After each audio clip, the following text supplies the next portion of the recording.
Merriam-Webster defines misinformation as incorrect or misleading information. Michael Hobbs is a journalist who is known for his popular You're Wrong About podcast, where he takes on misinformation, correcting popular narratives or urban legends that derive from misinterpretations of data, omissions, and often outright lies. Wow.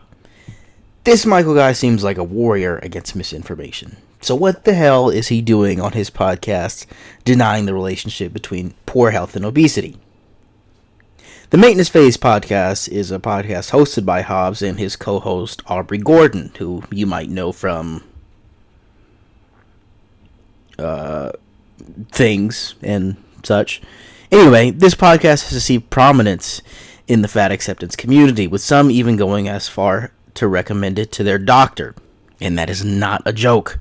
Imagine going through 4 years of college in order to get your Bachelor's of Science, and then another 4 to get your MD, and then another 3 to 7 years of residency, only to have some arrogant prick try to correct you on something that has achieved nearly universal consensus in your field.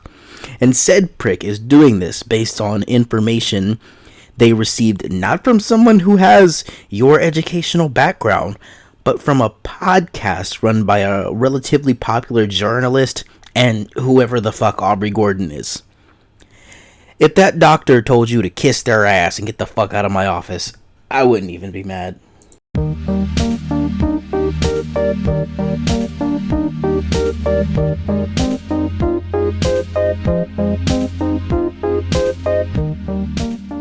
Hi, everybody, and welcome to Maintenance Phase, the podcast that's just concerned about your health.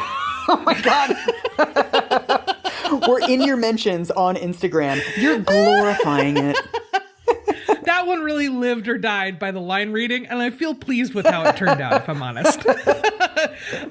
I'm Aubrey Gordon. I'm Michael Hobbs. This month, by astonishingly popular request, our bonus episode for Patreon patrons at every level is the HBO Max documentary miniseries, The Way Down. Yes. I have been told that I have very disappointing opinions on this matter. So enjoy those. And today we are talking about, is being fat bad for you? I'm both. Yes. Yes, it is. Well, with that said, we can end the episode right there. I'm going to go through another year-long bout of depression. I'll catch you guys later. Very excited for this to get the Michael Hobbs, like, terrier digging through a million facts kind of treatment. I am also nervous about it because this is the kind of thing that people with profound anti-fat bias use against fat people all the time. Yeah. Anytime you open up this conversation, it's like opening up Pandora's fucking box for fat people. This little intro is... Imagine for a second you are told the way you are living is going to contribute to a loss of years on your life and a decreased quality of life later in life. I can imagine that would make you too comfortable. So telling, I think, because the way that fat people and thin people experience this conversation is worlds apart. Yes. Thin people experience this conversation as like, well, I read in Newsweek the other day that because everybody's fat, we're all going to live, 13 years less than we thought we would. And fat people experience this as like, you are going to die. If you hear the sentence, hey, you're going to lose 13 years off your life expectancy and think, oh, fuck, I'm going to die, you just shouldn't be allowed anywhere without adult supervision, because that's a leap that takes biblical levels of stupidity. We're all going to die. I don't expect to outlive my sisters, because in general, women tend to live longer than men. I don't think about that fact and immediately jump to, oh shit, I'm going to die. Yes, and I would say fat people experience it as you are going to die because often thin people who read those Newsweek articles then turn around and tell fat people you are going to die. Exactly. When a thin person decides to tell a fat person we're going to live 13 years less or whatever because of you. Yeah. Right? Because you're fat. Whether or not.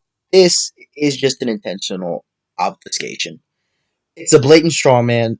It's clear to everyone what is being said. The predicted average life expectancy of humanity is expected to drop due to obesity. No one is saying we will die soon because of obesity. That's a very dishonest interpretation, and you know what you're doing. that thin person intends to do so, the idea that introduces is I'm superior to you. Yes. Because I have figured out how not to do this thing, and you are failing because you have not figured out how to do this thing. Right. Anti-fat bias has, I would argue, a more decisive impact on fat people's health than actual just physical body weight. Than adipose tissue. Correct. A term that I have read far too many times this week. Yes. All right. This is so many caveats. I know. Let's keep caveating and just never start. Let's never start and only be like, one more thing before we get into it. My friend has this joke that every left-wing podcast is just people saying, I'm just going to zoom out for a second over and over again. I mean, that's what we are doing. Oh, no, that's me. To me, I think a really important, God, I'm doing it, aren't I? Contextualization thing about this issue is most of the academic literature treats this as some sort of footnote. But to me, it's very important to acknowledge that stigma against fat people and the belief that fat people are unhealthy long predates any science showing. How old would you say fat stigma is, Michael? I know the newest idea of fat acceptance is to claim fat stigma began around the transatlantic slave trade in order to connect it to racism. So we'll go with that. The slave trade began around 1526. Many academics were discussing the health consequences of obesity about 2 whole millennia before that. Not even exaggerating. Dr. David Haslam has published multiple papers on historical perceptions of obesity within the medical community. In a paper published in 2016, Dr. Haslam discusses historical writings on obesity from academics of days past. Here's a few examples from the article. Around 500 BCE, Indian Dr. Sushruta was already discussing the connection between obesity and diabetes. 2,000 years before West Africa saw a Caucasian face.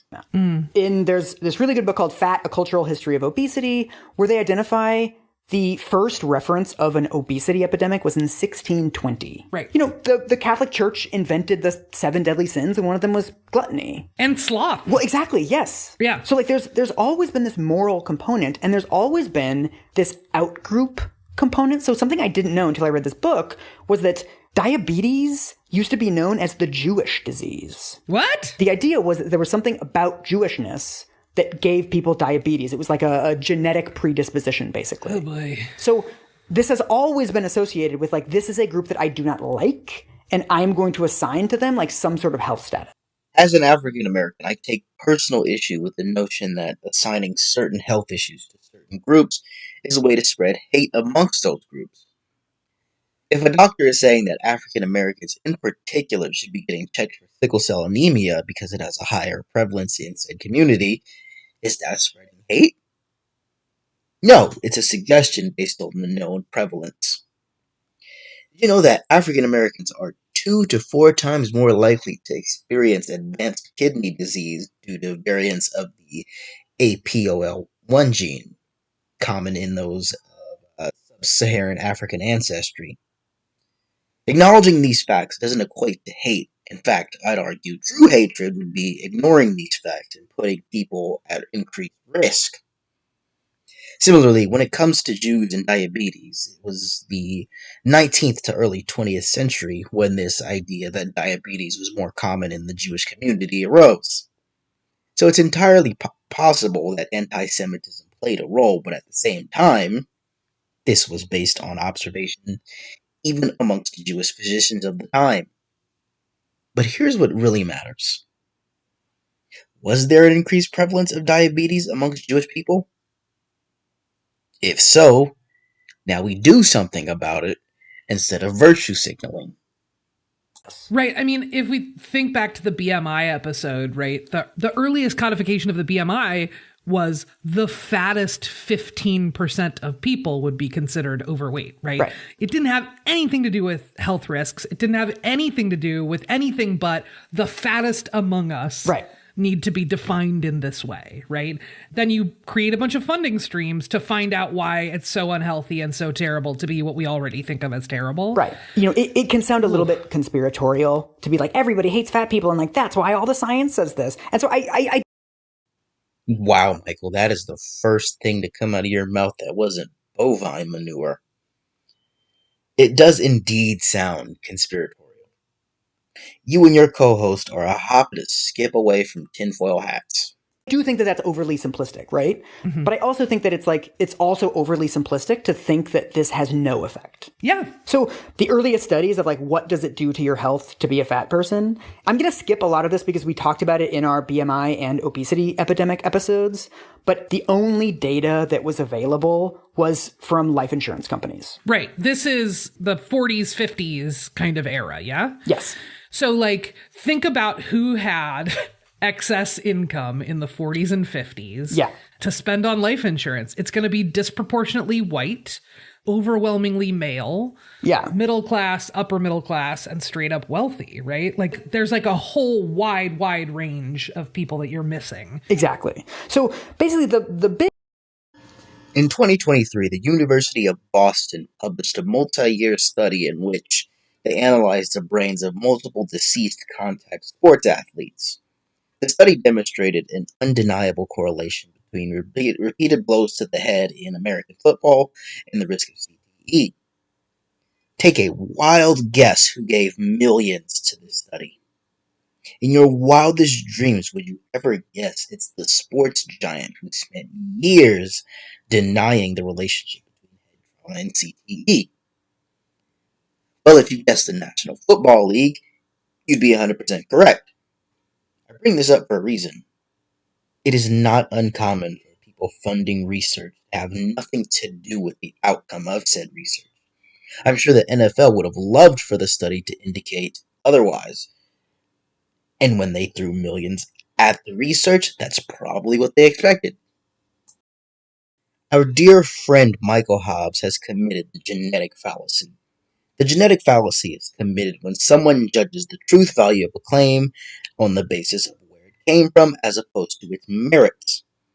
For example, there's no way the sky is blue because that's what Donald Trump said. Here, Michael expects us to discount the data based on the fact that it came from studies funded by insurance companies. Well, the data could have come from insurance companies, Donald Trump, or your local junkie who screams at the sky. It doesn't matter. What matters is the merits of the data. Personally, I'd argue life insurance companies don't care what the data says either way and have no reason to come up with faulty data. In fact, when it comes to this topic, it's in the best interest of someone with a financial interest in life and death to modify their policy to reflect reality because doing otherwise would hurt that institution financially. Big innovation at this time, and the closest thing we get to reliable information on fat people and health is the rise of the cohort study. So are you familiar with this? No. I mean, like, I know cohort studies, like, exist, but I don't know about the rise of them. I'm not fucking with you. I don't know. I feel like I'm being trapped somehow. So basically, everyone knows these life insurance tables are bullshit for all the reasons you just said. And so what they start doing in the 1940s and the 1950s is they start getting these large groups of people and they get like a representative sample of the country. So they start getting together like an entire small town. You know, one of the most famous ones is like a bunch of nurses. It's like 70,000 nurses. Huge numbers, and then you track the same people over time. Yeah, I mean, it's essentially like the 7-Up series. Yes, but exactly. in science, right? Yes. That's like, we're checking in periodically. We want to sort of see how you're doing on these specific sort of like sets of measures. Yes. Yeah. After a couple years, after longer periods, I mean, some of these cohort studies have been going for like decades at this point. So once you wait long enough, people start dying. And then you can get into all of this risk relative, mortality rates rising kind of thing of like, okay, so why, if we would expect 25 deaths, why are there 50 deaths among fat people?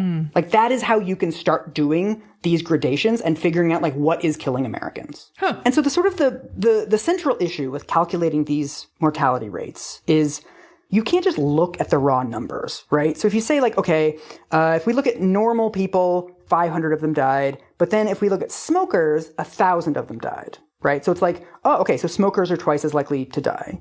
But that's too simple, right? Because smokers are not the same as non-smokers. Smokers are much more likely to be poor. They're much more likely to be uneducated. They're more likely to be unemployed. They're slightly older than the rest of the population. There's all these other factors.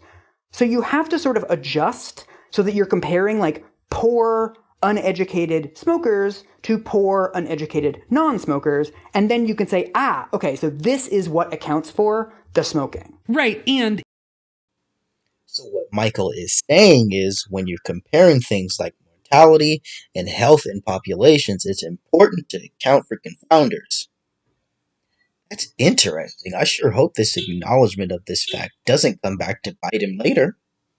if you don't do some level of statistical control, then you do what your brain is sort of wired to do, which is fill in the blanks with what you think you know, which are often not rooted in data or science or anything. Exactly. So what you just said is basically the Rosetta Stone for this entire episode. Because if you look at the raw numbers, it's true that very fat people have shorter lifespans than thin people. Yeah. It's complicated for the lower weights, and there's a lot of scientific debate about sort of when that association kicks in, and we'll get into it. But that correlation, that statement that very fat people are more likely to get heart disease and diabetes and everything you've read about in a million Newsweek articles, that's never really been debated. The debate is about what the association means. Mm-hmm. Because obesity is not the only thing that's associated with having a shorter lifespan. Right. Catholics live... What? Are you serious right now? You're telling me in this world there's things besides obesity that are associated with shortened lifespans? In all seriousness, who the hell is saying otherwise? Live 2 years longer than evangelicals, and Jewish people live 2 years longer than Catholics. Mm-hmm. People who live in West Virginia die 6 years younger than people who live in California. Mm-hmm. One of the weirdest statistics I came across is that people with master's degrees have 10% higher mortality rates than people with PhDs. What? So next time you see somebody posting about like, hey, I got my master's degree on Instagram, go into their mentions like, you're glorifying having a master's degree. I'm just concerned about your health. I know. Quit your master's program. Another really consistent one is that unmarried people have between 2 and 2.5 times the mortality rate of married people. Mm. What I love about the unmarried statistic is that when you tell people, okay, unmarried people are more likely to die, you can like see the gears in their brain start working. People are like, oh, it's probably something to do with like if you fall down the stairs, if you're a married person, like someone is there to call 911, or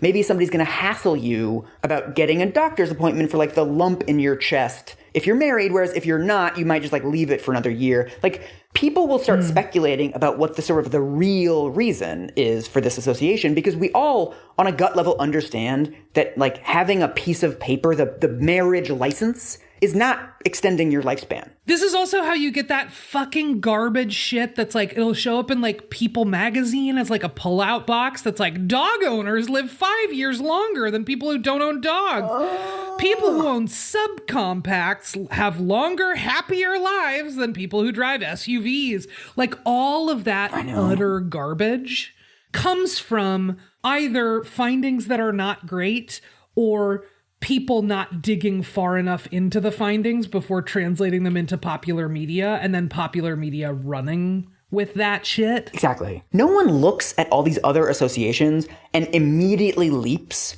to, oh, this is how we have to fix it. Like nobody is saying that like no matter what you go into the doctor for, they should be like, have you considered converting to Judaism? Yeah.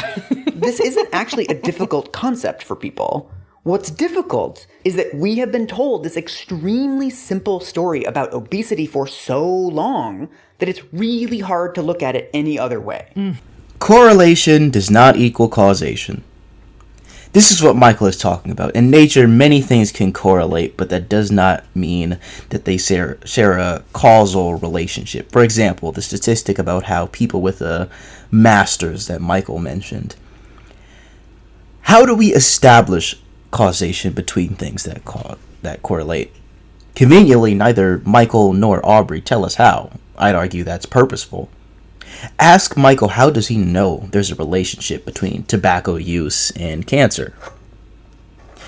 How should we go about establishing a causal relationship between these two things? I am convinced Michael and Aubrey are neglecting to mention how to establish a causal relationship between the two phenomena because they're likely aware there is already research doing the exact method they might describe demonstrating a relationship between obesity and poor health outcomes. And the thing you have to constantly remind people of is that obesity is not a behavior. Yep. Obesity is a characteristic. People become fat for all kinds of reasons, and people live their lives as fat people with all kinds of habits. There are fat people who don't get any exercise. There's fat people who get tons of exercise. There's skinny people who get no exercise. There's skinny people who get tons of exercise. These are all overlapping circles. And so the entire debate over obesity is, where on the spectrum does it fall? So is obesity more like smoking in that it's a behavior that we can very clearly link to causing? I love that he conveniently skips past any mention of caloric intake. But to be fair, you can't properly spread misinformation without a mission. All of these health problems and shortening your life. Or is it more like having a master's degree? Where it's like, okay, it's basically a cluster of other correlations. Yeah, I mean, first of all, this is about to be maybe our methodology queeniest episode. I'm getting the sense. Methodology Empress. Methodology Galactic Senate. This is the project of creating and reinforcing an outgroup status. Yeah. And making people believe that it is objective, that it is scientific, that it is beyond reproach, and that it is natural for you to feel like fat people are lazy and gross, because that's what they are, because science tells you they are, right? Like, it's just bizarre that we try and take this stuff in a vacuum and just parrot it out as gospel. This is the hardest thing about this, is because you have to keep in mind issues outside of the data. Yeah. So one of the most famous findings from these is in the 1990s, the Journal of the American Medical Association published a study that said that left-handed people die 9 years younger than right-handed people. What? As somebody who kickboxes 5 times a week, I'm actually very pleased to hear this. Anyway, they carry on with this unfunny nonsense for about the next few minutes, so I'm just gonna cut to the meat of this. This leads us to meet our protagonist for this episode. Oh, we have a protagonist? Yes, a woman named Catherine Flegal. Oh, sure. You know this. Oh my God, Mike, I'm so excited. I forgot about this. All right, put us in space and time. Who is Catherine Flegal, and like what is going on in the late 1990s? So Catherine Flegal is a statistician who works at the CDC, and I know that she waited to tell this story until after she was retired. Yes. So Catherine Flegal is at this time a statistical researcher for the CDC. She got her bachelor's from UC Berkeley. She did a PhD in nutrition at Cornell.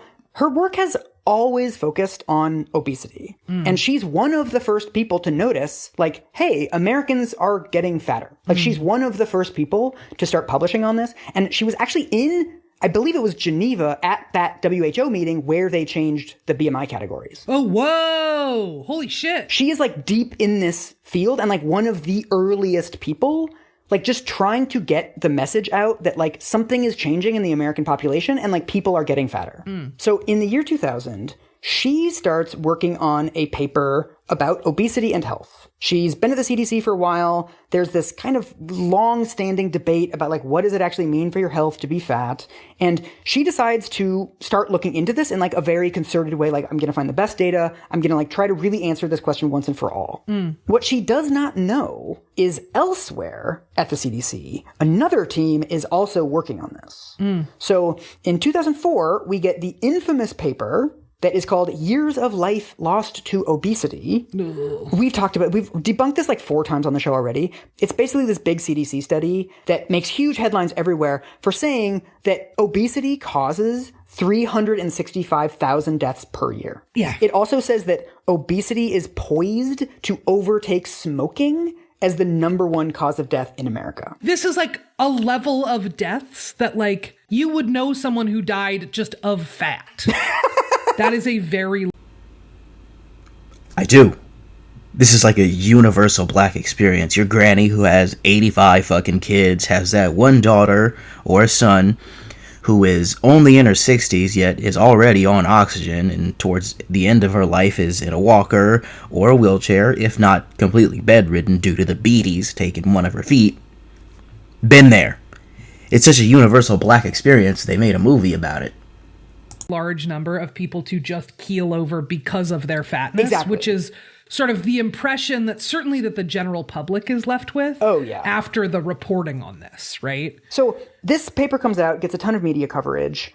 Less than a year later, Catherine Flegal puts out her paper. And in her paper, instead of showing that obesity causes 365,000 deaths a year, her paper shows that obesity causes 112,000 deaths, but it also reduces deaths by 86,000 because slightly overweight people are actually less likely to die. First of all, that's not a reduction in death. Overweight and obese are separate categories. Secondly, even if we use your numbers, 112,000 minus 86,000 is still 26,000 excess deaths a year. Hooray, I guess.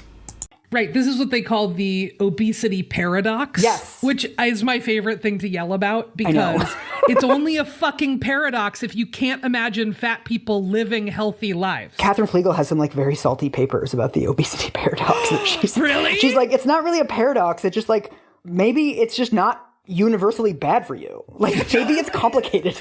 Totally. It's not really a paradox. It's just you assumed this wasn't possible. Then researchers actually looked into it and it is possible. Here's why it's a paradox. When studying the effects of alcohol usage, you find this strange phenomena that people who consume a small amount of alcohol actually fare better than those who don't consume any. How could that be? It's undeniable that alcohol, without question, is toxic.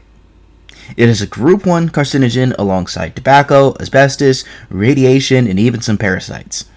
Similarly, we know objectively that having a higher body fat percentage is associated with a plethora of illnesses, yet overweight people are living longer.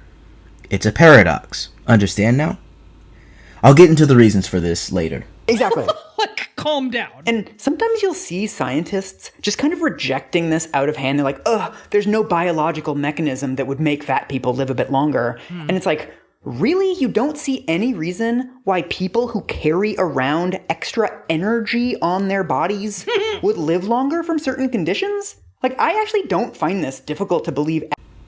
This would make sense if that extra tissue was simply some sort of benign energy storage. But the reality is, it's not. It's hormonally active tissue. But one thing that caught me off guard is how Michael proposed this mechanism of more tissue storing more energy means a longer life after presenting research that says the opposite. Let's talk about this paper that Michael mentions because it really exposes how Michael is only critical of research that disagrees with him. The article in question was published by Flegal and colleagues in 2005. In the article, researchers estimated the risk of death amongst different BMI categories. The research doesn't show an obesity paradox. At best, it's an overweight paradox. The study only found a reduction in mortality in the overweight category. The researchers still estimated that the number of excess deaths in the obese to be in the six figures. So your hypothesis as to why fatter people are living longer is based on a false premise to begin with. I want to talk about something mentioned previously by Michael. Confounders. That's so interesting to me. Outside factors that might affect the data.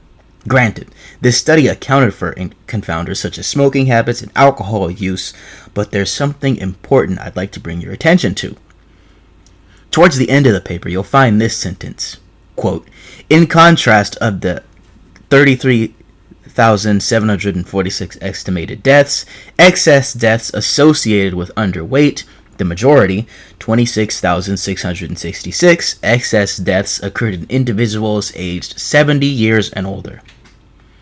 Well, that's odd, and the smart amongst you might smell what I'm stepping in. Of course that's the case. Towards the end of their life, people waste away, often putting them in a lower weight category. we're only looking at death during, we're only looking at weight during the time of death, a single point in time. That's an issue, especially when we know obesity is associated with a number of illnesses, including cancer, that could put an individual in a lower weight category. The fact that an abundance of deaths in the underweight category are in a population we expect to be wasting away makes this quite clear. This study by Zhu and colleagues, published in 2018, looks at the relationship between mortality and a 24-year weight history in over 6,000 people from the Framingham Heart Study. The study found that participants with the lowest mortality had a peak BMI in the normal category. Not BMI at time of death, their peak BMI, the weight they likely spent the majority of their adult life at. In this study, the obesity paradox vanishes, and while there isn't a huge increase in mortality in the overweight category unless they were smokers, there was certainly no decrease in mortality. I want to say it's odd that Michael is neglecting the Flegal paper's lack of considering major confounders, especially after what he said, but it's not odd to me at all, really. Michael Hobbs is not objective, nor is he the bastion of logic that he portrays himself as, and despite how good his previous work is. He has his beliefs, and he has an almost religious conviction to them that will prevent him from seeing he is making the very same mistakes he accuses the majority of academics in the health field of making. With that said, look, y'all, I was gone for a while, and all I can say is, I'm sorry. Truly. My thoughts got really dark, and I got myself into a hole. Fortunately, I'd not only been there before, but I've been much worse, and I was able to pull myself back up. I want to thank all of you for being here with me, and I'll see you in the next video.